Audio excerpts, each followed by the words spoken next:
thì nó rất là kén điện, cho nên những xưởng nào mà anh em đang xài điện nó yếu thì cân nhắc nha. Rồi trên tay mình đang cầm là một con dòng máy cắt plasma, một thương hiệu đến từ Trung Quốc nha, hãng Megatech. Máy có mã là cus 60 đây anh em. Dòng này thì nó sẽ ok hơn so với dòng cũ, là nó có thêm tính năng bay load nha.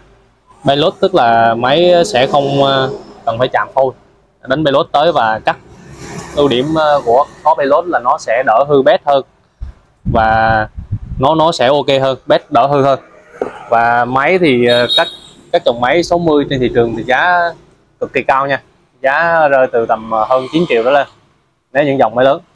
Và dòng này thì nó lỡ cỡ hơn, nó phù hợp cho anh em làm dân dụng, đặc biệt là anh em cửa sắt, cắt sắt dài tầm 10 ly 12 ly mà đầu tư con máy 9 triệu thì nó hơi căng.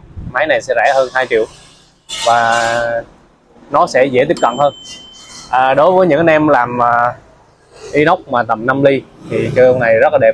Máy 40 thì nó hơi đuối, tại vì inox nó sẽ dai hơn, ba giớ nó dai hơn, thì máy 40 cắt 5 ly thì nó sẽ không đứt hẳn mà ba giớ nó sẽ bị dính, dẫn tới đầu tư máy 60 lớn thì nó sẽ hơi mặn tiền hơn.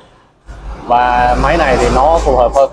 Còn những anh em nào mà chuyên sắt dày 10 ly cắt nhiều 15 ly thì máy này không phù hợp nha. Máy này chỉ phá 15 ly cắt đẹp 10 ly quay đầu và phù hợp cho anh em làm dân dụng. Rồi máy thì nó sẽ cho anh em những thứ gì? Thứ nhất là về cái súng thì nó sẽ trang bị cho anh em là súng mã B80.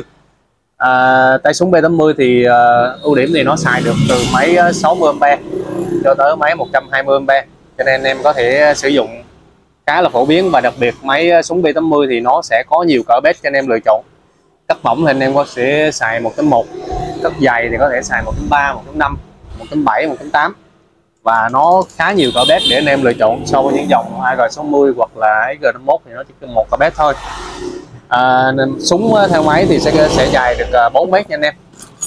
Kèm được anh em được 2 bộ bét, để mình sẽ tặng thêm 3 bộ nữa là 5 bộ và 3 cục sứ cắt. Đây nó sẽ kèm cho anh em được một đầu mở bét và một con lăn để cắt đường thẳng. Đây anh gắn vô đầu mỏ để anh em cắt đường thẳng. Rồi, và một con lăn cắt, và một cái đầu mở bét, đầu bét như thế này. Rồi kèm theo được 2 bộ bét, bên mình sẽ tặng thêm được 3 bộ bét nữa là 5 bộ và 3 cục sứ cắt. Rồi tiếp theo là sẽ có kẹp mát em. Và máy trang bị thì cái dắt của kẹp mát là dắt to. Thực ra thì Lasma thì dắt to dắt nhỏ thì cũng không quan trọng lắm nha, hàng quen anh em mới quan tâm nhiều thôi. Còn Lasma thì nó cũng không có quan trọng cái cọc lớn cọc nhỏ gì đâu, nhưng mà to thì càng thích thôi.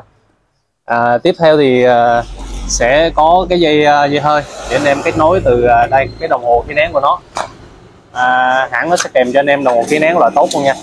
Đây, Yashic Kỳ Lân thì nó sẽ kèm những cái đồng hồ tốt xịn như này. Còn những hàng rẻ thì nó sẽ kèm cái đồng hồ nó sẽ nửa giá của đồng hồ này. Giá thì đồng hồ thì nó không bao nhiêu tiền, nhưng mà khi mà trang bị thấy nó xịn thì anh em cũng thích anh. Nhìn cái súng với lại cái đồng hồ thì thấy cũng khá là hợp lý nha, với cái giá tiền này. Rồi khi mà anh em về anh em bắt đồng hồ phía sau này, phía sau này nó có cái chỗ bắt cho anh em nha. Nó sẽ có cái bát đây, bát ở đây, và hãng nó sẽ ưu ái tí là nó tặng cho anh em những cái đầu nấu nhanh như thế này. Anh em về chỉ nhét dây hơi thôi, không phải siết cô dê nữa, khá là tiện và nhanh gọn gàng. Ưu điểm tiếp theo của cái dòng máy này thì nó bảo hành cho anh em một thời gian khá là dài, đó là 24 tháng 2 năm, tương đương với những hãng như Rì Lăng. Yashic trên thị trường thì chỉ bảo hành 18 tháng thôi, dòng này bảo hành cho anh em tới 2 năm. Và nhắc lại một lần nữa thì máy phù hợp cho anh em làm dân dụng, cắt sắt 10 ly quay đầu đẹp và cắt phá 15 ly. Nếu anh em làm tần suất cao, cắt nhiều ở cái phôi 15 ly 12 ly mà cắt nhiều số lượng lớn thì không nên xài, ép máy và máy nó không có bền nha anh em. Và giá của con này 7x cho anh em và 7x nhỏ. Anh em nào có nhu cầu thì liên hệ để mình sẽ hỗ trợ lắp đặt đối với khu vực thành phố Hồ Chí Minh, và những anh em tỉnh sẽ được hỗ trợ phí vận chuyển đến tận nhà. Và máy thì sẽ có chính sách bảo hành rất là ok. Và đặc biệt các dòng máy của Megatech thì nó là một xưởng sản xuất máy hàng luôn bên Trung Quốc, cho nên nó sẽ thay bo luôn nè. Đa số mình thấy là bảo hành là thay bo không à, chứ chả có mà sửa linh kiện gì nữa, cho nên là cứ trục trặc mà trong vòng 2 năm á, thì nó về nó thay bo cho mình, cho nên là rất là chất lượng. Ok, thì sơ qua là như vậy. Anh em nào mà có nhu cầu cắt sắt hoặc inox mà cắt độ dày cao hơn thì có thể liên hệ với mình để mình tư vấn những cái dòng máy lớn hơn. Và máy này thì chạy điện một pha nha anh em, một pha 220 điện gia dụng. Một cái lưu ý nữa là cái các dòng máy Letma tất cả các hãng luôn thì nó rất là kén điện, cho nên những xưởng nào mà anh em đang xài điện nó yếu thì cân nhắc nha, và không nên xài điện yếu luôn. Máy Letma rất là kén điện, cho nên khi mà điện yếu thì nó sẽ không cắt được nha anh em, nó nhầm nhây cái mố cắt.